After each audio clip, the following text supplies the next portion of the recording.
We've talked quite extensively so far about the need for evidence, haven't we? The need for evidence when we are engaged in the planning and goal setting procedure. Okay? Why do we need evidence when planning and goal setting? To know you got there. Yes, okay. It's a way of measuring, isn't it? Measuring whether or not, in fact, we are on track. We got evidence by the way of using our sensory acuity. What can we see? What can we feel? What can we hear? That would give us an indication whether we are on track. But what, in fact, is happening here? Okay, so as a feedback model, just so we are aware of where we are on the page, if we have a system, now by system I mean an organisation, a computer, it could be an individual, an actual person, it could be a team. We've got a system. We've got an input into the system. We've got an output from the system. Now, as a way of being able to measure whether or not we're on track, there's a partial return back into the system. So we've got positive feedback, which promotes growth. Negative feedback, corrective feedback, promotes stability, keeps us grounded. Okay, so we're going off now in the right direction. How to continually improve your performance. How do we do this? I'll tell you, step number 1, increased desire for self-improvement. We have to want to receive this feedback, all right? So we have to get into that place where we say to ourselves, you know what? I really want to receive what it is that this person has got to give me. So the only way to improve performance is to be in receipt of feedback, but to also respond to that feedback. And in the context of improving our performance, if we don't respond to the feedback, if it's valid, what happens? You make the same mistake again. We're just going to make the same mistake again, aren't we? It really is as simple as that. Without a response, and thereby the first response being the desire for self-improvement, we want to receive this feedback. Without the response, it could show a lack of respect for the other person's opinion. Okay, all right then. Go on then, give me the feedback then. All right, okay. Okay, with a kind of straight face, or a face that just looks as though it does not want to receive it. Bright-eyed, bushy-tailed, yes, okay, all right, I'm willing and waiting to be in receipt of this feedback. We've increased the desire. Okay, step number 2, we need to manage our state. If our state is not managed when in being in receipt of this feedback, it may go the wrong way. If our state is not managed, then we could actually find ourselves now responding negatively, right? Okay? Because not everyone else is going to use the feedback model that we've just explored, are they? We need to make sure that we manage our state so we are ready to be in receipt of this feedback. Okay. Organise your perception of time. What do you think I might mean by that? In time. Yes, in time and through time. Okay. Perception of time only. We've increased our desire for self-improvement already, haven't we? We want to improve. So if we want to improve, we're thinking ahead of the here and now, aren't we? We're not just thinking about comfort now, we're thinking about the future. What are we going to be like if we do respond to this feedback? If we take on board the things that these people are saying, if it's valid, okay, which is a necessary point, if it's valid, then maybe we can achieve some of those targets, some of those outcomes that we've set for ourselves in the future. We need to establish rapport. Why is that important? Okay, and this is in the context, isn't it, of being in receipt of the feedback. Is it likely, okay, that the person giving the feedback may be somewhat as apprehensive as we are about receiving it? Oh yes. Oh yes, we've already just explored the feedback model, haven't we? About what to do when giving the feedback.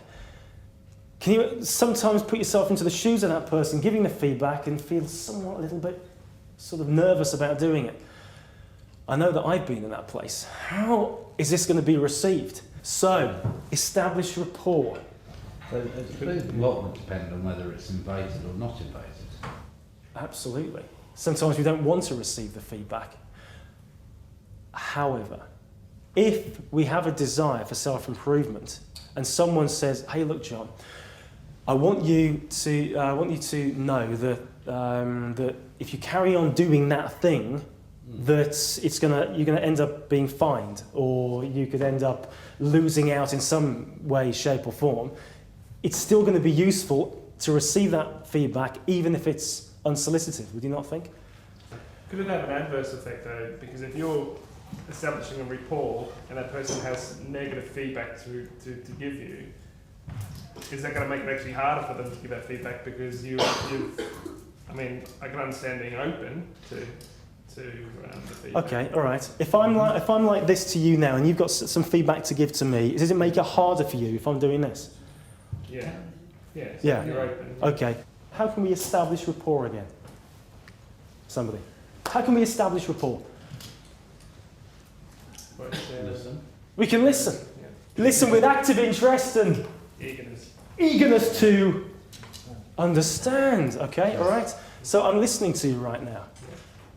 Okay. Does that not make it easier for you to give it? Okay. All right. I might still chuck it out. All right. I might think, guy doesn't know what he's talking about. But I still want to establish a rapport and invite the feedback, even if it is invalid, in the hope that it may have something. He may have something valid to say. Synthesize the new information. Now, this is the step where we ask ourselves questions about how valid this feedback really is. How valid is it? Now, if at first glance, visual predicate, okay, first glance or initial receipt of the feedback, we think to ourselves, you know what? This is completely invalid. I don't believe it. Look for the kernel of truth, because there may be something in what they're saying that may have some value. Now, I've been in receipt of some feedback before, and I haven't managed state. I haven't had increased the desire for self-improvement, and I've sat there being in receipt of it thinking, I just want to get out of this place right now. But a day or two goes by, and I think about what they've said after I've simmered down, okay, thought about what it is that they've said, and actually, you know what? There's a little bit of truth in what they said. Maybe I can look at addressing that. Now, I would have been in a much better position back then had I known how to use some of these steps before. If I had increased that desire for self-improvement just before I'm in receipt of the feedback and manage my state, as opposed to sitting there and letting myself just get all worked up about it. But how do we synthesize new information? Remember, we did this in the NLP communication model. Do you remember how to do retention?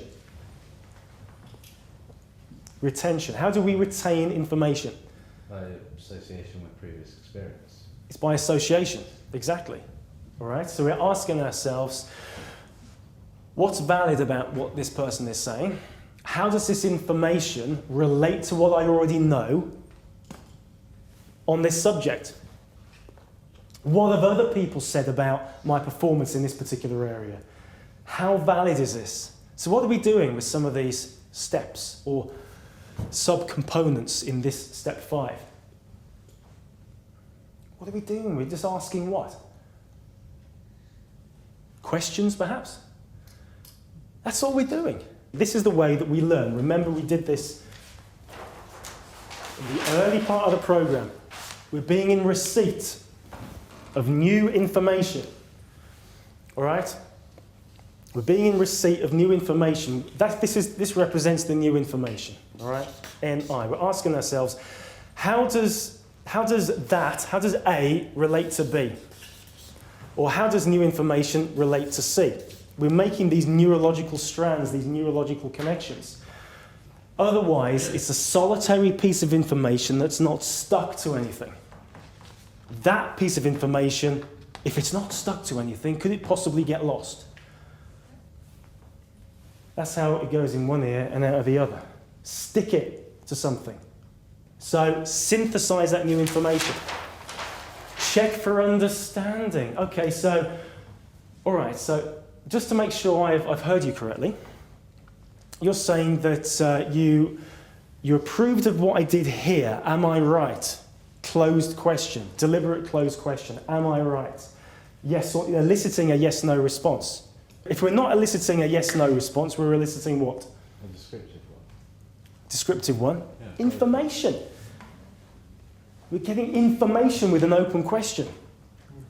We did this, I think, in the first 5 minutes of starting Module 1, didn't we? Open questions and closed questions. Okay, so just check for understanding. Am I right with a closed question? It's okay for them to say no, because we want to know if we're not right. Okay? Check for understanding. Oh, I now understand what it is that I did well. Okay, and you've also said this about what I didn't do so well, and you'd like me to do more of this. Am I right? Yes. Okay, how specifically? Then what are we doing? Chunking down or up? Down. Down. Check for understanding. Show appreciation. We're back to showing appreciation. The tables have turned now, haven't they? The tables have turned. So the person giving the feedback could possibly, we've admitted, also be apprehensive about giving it as we are about receiving it. So by saying thank you, what's that going to do to the relationship now? It's going to build rapport. Sorry? It's going to build even more rapport. Absolutely, it's still building more rapport, isn't it? How do you handle feedback that is given to you, but you feel that it is an attack at you, not your work? Okay, all right. So remember, we're synthesizing the information in one of the steps of receiving the feedback. We're asking ourselves, is this feedback actually valid in the time that we're receiving it? Okay, we might actually make a decision in the time of receiving it that it's not valid at all.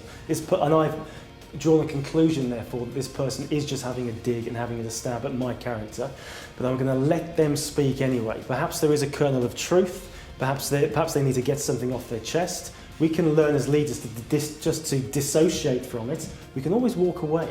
If it's really overtly offensive, there's no problem to say, let's just pick this up at some other time.